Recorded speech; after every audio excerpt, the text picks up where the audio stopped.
This is a story about how I got filthy rich. What? You think filthy rich is an exaggeration? You think I sound like one of those stuck-up son of a bitches, right? By filthy rich, I do mean making fat stacks of money. But there's something way more important than that. The mechanism. It's a universal constant. So even if I've got enemies, I've already run against them. My mechanism can't be taken away. It can't fall apart. It's a principle of the world that makes wealth flow straight to me. I'd rather call it a mechanism rather than a system. It's like an ecosystem. There's an apex to it. I can't see it yet, but that mechanism is going to show its form and shape to us. This is a story about how a boy got filthy rich in the subtropical islands. Not humble enough for you? Too bad. 'Cause I'm definitely going to get my hands on it.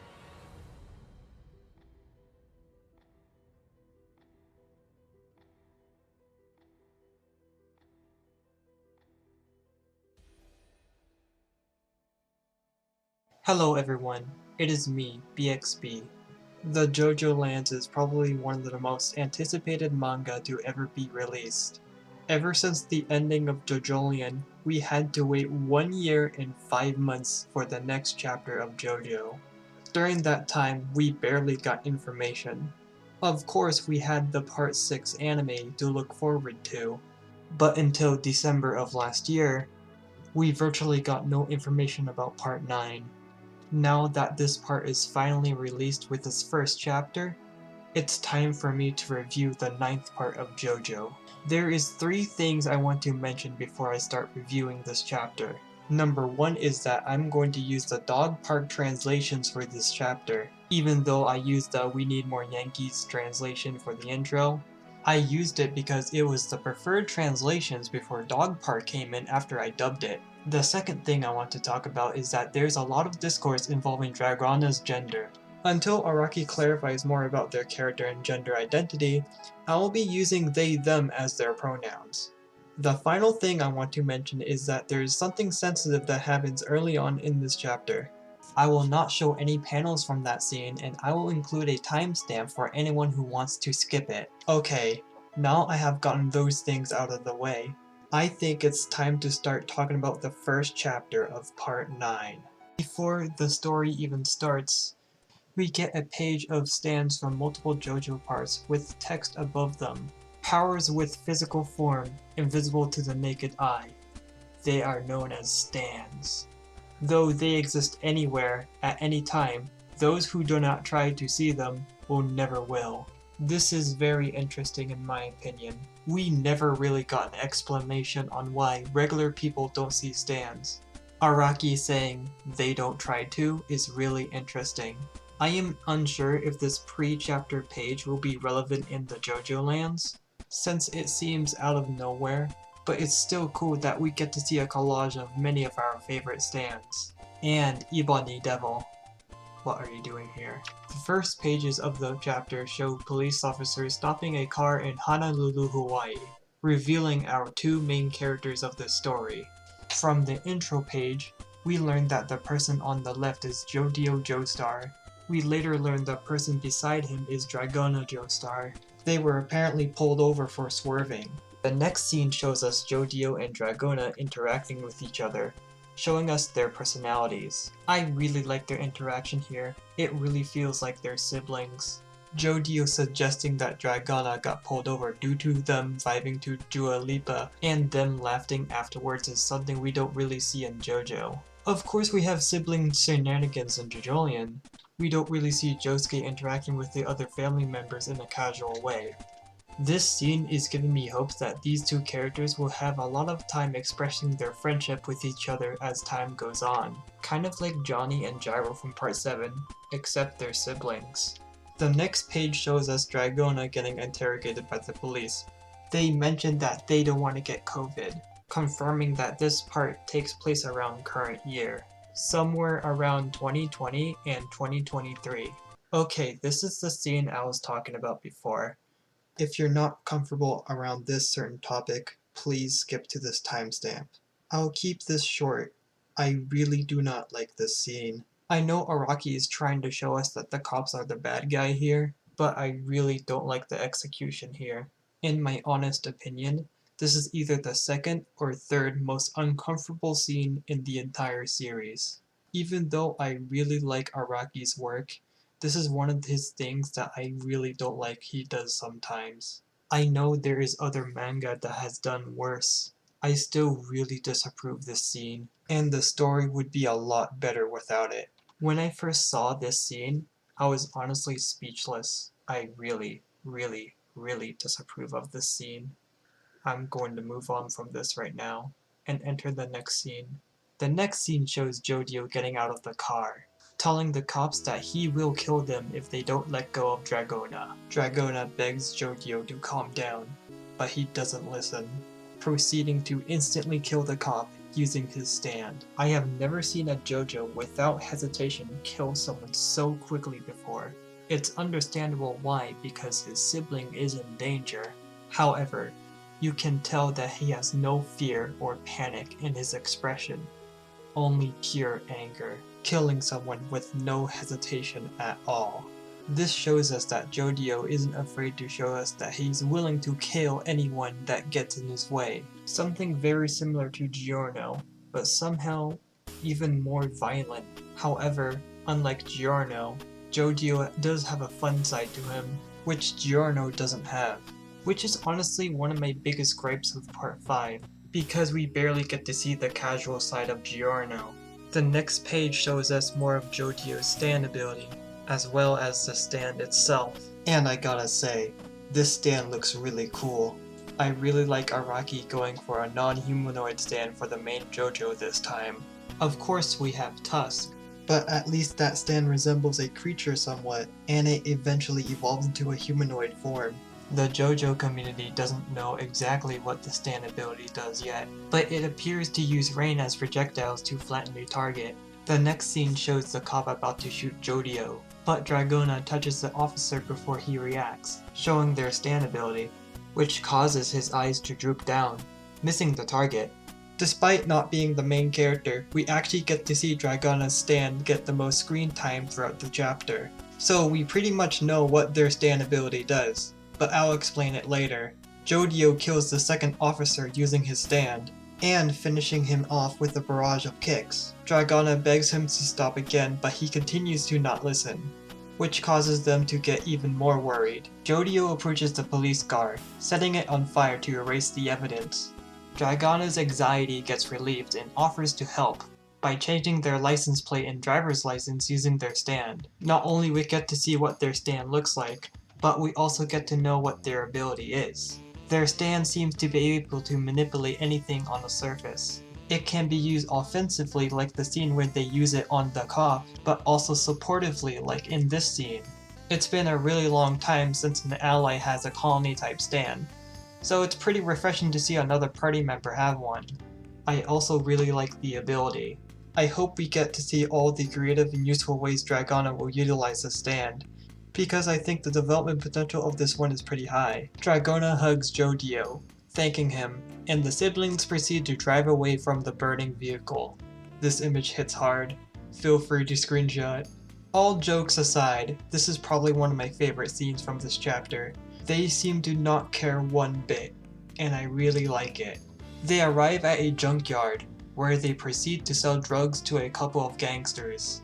That's right, folks. This isn't a scene from Breaking Bad. This is exactly what happens. This is the most morally gray JoJo we ever had. We aren't sure what they're selling exactly, but judging by the gangsters having firearms, it's assumed that it's very dangerous and valuable. Going back to Giorno, we do see him do morally gray stuff, but we never see him doing something like selling drugs. I am very interested to see how far Jodio is willing to go with his morality. As the two walk away from the junkyard, Jodio starts monologuing. This is the first of two major monologues that he does in this chapter. He starts to talk about his mom, Barbara Ann Joestar. Her name is a reference to the song Barbara Ann by Fred Fassert. which eventually the Beach Boys did a cover on. He starts to talk about her morning routine and how she goes to work at the shop at the airport. One important thing to mention is that Barbara Ann is mentioned to have a lot of respect in town, that even the kids will help her carry her stuff and give her an umbrella during a rainy day. Jodio mentions that the reason for this is that he and Dragona ensures her safety in society from the shadows. There is a lot of theorizing to unpack here. I will make another video talking about theories in chapter 1, so I won't go much into detail right now. But I think it's something to do with Jodio and Dragona working in the criminal underworld. We proceed to see Jodio talk about Dragona and their morning routine. It's mentioned that they only eat watermelon for breakfast and jog every morning. Also stating that they work at a girls' fashion store called Iko Iko, which is another song reference. Iko Iko was a song made by James Crawford Jr., which many covers were made in the future, notable ones being the Dixie Cups and the Justin Willington versions. Jodio mentions his family history. We found out that Barbara Ann is Holly Kira's sister.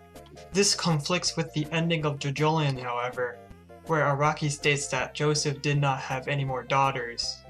But this is a minor thing, that's not really an issue. Jodio's dad got mentioned, only stating that there were complications that ended up with Barbara Ann raising them alone. The monologue ends with Jodio going to his high school, with him mentioning that he's not going there to study. We'll find out why he says this later. We have now encountered the greatest character in this chapter so far. Hot Dog Man. We don't get to find out his name in this chapter, unfortunately, so I hope we get to find out his name in the next chapter. Hot Dog Man asks Jodio if he has the stuff, obviously referring to the drugs that Jodio sells.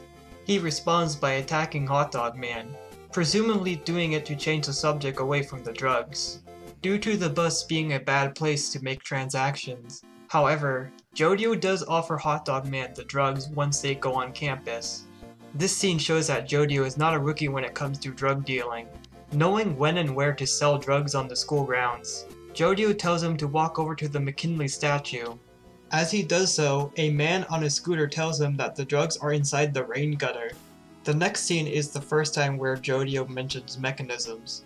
It's something that gets repeated throughout the chapter. I'll talk about it later, however. He mentioned that when he turned 11, he became a goofer for his neighbors, and it was implied that he was transporting drugs. This gives us insight on how Jodio's journey into the criminal underworld starts. This scene also has a lot of theorizing potential, but I'll talk about it later in the video. The monologue continues with Jodio mentioning a boy that he compares himself to, mentioning that despite getting better grades and a bigger allowance, he gets no respect, while Jodio gets a lot. These two panels right here, these are so great. These two are my favorite panels from this chapter, hands down. Not only he's doing something similar to the torture dance from part 5, he is also just acting so much like a 15-year-old thinks what being cool is. And it's so funny and so great at the same time. Jodio mentions that the main reason for this is that people don't offer to help his mom. Now we get to go into the scene from the intro, and I think it's a good time to talk about what he means by mechanisms. I have been watching other JoJo YouTubers talk about this scene, so here's my take. I think mechanisms has something to do with society, created by other people. I think the reason why he uses the word mechanisms instead of systems is because ecosystems implies that people have inherent roles in society. However, unlike ecosystems, mechanisms imply that people's lives are determined not only by their fate, but their actions upon this world as well. When Jodio mentions the kid at his school getting bullied, I believe that he's saying that he refuses to contribute in society and find his own niche and path, implying that Jodio has found his own path when he was 11, being a goofer selling drugs. He chose that path because he thinks the mechanism of selling drugs will fulfill his life. It's like flows and calamities from part 8, how the world affects around them. Mechanisms might be an adaptation of flows and calamities, using it to your advantage. There are many people who are saying that this monologue sounds like something a villain would say, and I kind of agree on that. His philosophy on mechanism seems selfish somewhat, and given the context that Jodio sells drugs to gangsters, I believe that his thoughts on mechanisms in the world around them would change throughout the part. Maybe eventually something real bad will happen to him, causing him to reevaluate his life choices. The next scene gives us the introduction of Paco Laflantes, the same guy who is on the scooter in the scene with Hot Dog Man getting his drugs. Even though he works with Jodio, he doesn't consider himself friends with him. It's also mentioned that he was once fat 2 years ago, but now he has grown muscular. The next page shows us his stand ability, where he can use his muscles to grab anything, which he demonstrates by using it to steal someone's wallet. Paco growing muscular might be the result of his stand ability that he has obtained, but I am not sure if that is the case yet. After doing that, Dragona comes in and pulls Paco's ears using their stand ability, showing another example of what their stand ability can do. We also find out that Paco and Jodio are at Iko. Dragona forces him to give the wallet back. He complies, but asks Dragona if they can beat the crap out of them, which they reply by telling him to shut up. This scene shows that the group might not be the most functional one, like what Jodio mentions earlier about him not being friends with Paco. This could imply that the reason to this is because Paco might not be cooperative with certain things, but is still necessary enough to make him a valuable party member. A giant woman comes in, who tells everyone to leave, and Dragona closes the store. We found out that her name is Merle Mei Chi, and this isn't the first time we've seen her in this chapter. We actually saw her at the school, but we only get to see the back of her body. She apparently calls in the three to gather at Iko after school. And we find out that not only she is the principal at the high school, but she is also the owner of the shop. She is also Jodio's boss. This character is giving me major Polpo vibes. Not only is that she is pretty big, she is also a leader of a gang. It's mentioned that she purely uses Iko to evade taxes. I have a feeling that she isn't going to be an ally for the crew for very long. After telling everyone to turn off their phone, she shows a photo of a 24-karat blue diamond, worthing about $6 million. She tells everyone that the person possessing the gem is a Japanese person who owns a villa on Hawaii Island. The gang only has 12 days in order to get the diamond, and she states that this is a level 2 in terms of difficulty. The gang will get 2% of the profits from the diamond, giving Jodio, Dragona, and Paco $40,000 each. Merle mentions that she recruited a 4th person on this mission, Hot Dog Man. And yes, the reason why we call him Hot Dog Man is because he is eating a hot dog. Jodio also mentions that this is one of the world's mechanisms. Whenever you form a team, you will always get at least one weirdo, which I find pretty funny. The chapter ends with Jodio mentioning major foreshadowing for the next chapter, stating that no matter how many members are on their team, it will never be enough. There is a lot of discourse on who is living in the villa, because many people think there will be a returning JOJOLian character who is living there. I'll talk about it later in my chapter 1 theory video, but I'll make a poll on who do you think who is living in the villa. The final page shows everyone's stands and their names. Jodio's stand is called November Rain, which is a reference to a Guns N' Roses song. Dragona's stand is called Smooth Operators, which is a reference to a Sade song. The final stand is Paco's stand, called The Hustle, which is a reference to a Von McCoy song. It's time for my final verdict on this chapter. Almost everything is great about this chapter. The introduction to Jodio is excellent. I love all the personalities of the new characters. The amount of mysteries and foreshadowing in this chapter makes me beg for chapter 2 right now. And we have motivation for the group getting the blue diamond. However, I cannot just pretend that the scene in the beginning of the chapter doesn't exist. I know there is worse scenes in the series, and you could simply just ignore it because it's not really important to the narrative, but the exclusion of the scene would simply make this chapter a lot better. My final verdict is a B+. If that scene doesn't exist, I would give it an A or an A+. I am very interested to see what happens to the crew in the next chapter. I hope everyone is looking forward to my next video, and I hope everyone enjoys the rest of their day. See you next time in Chapter 2 of the JoJoLands. Meow!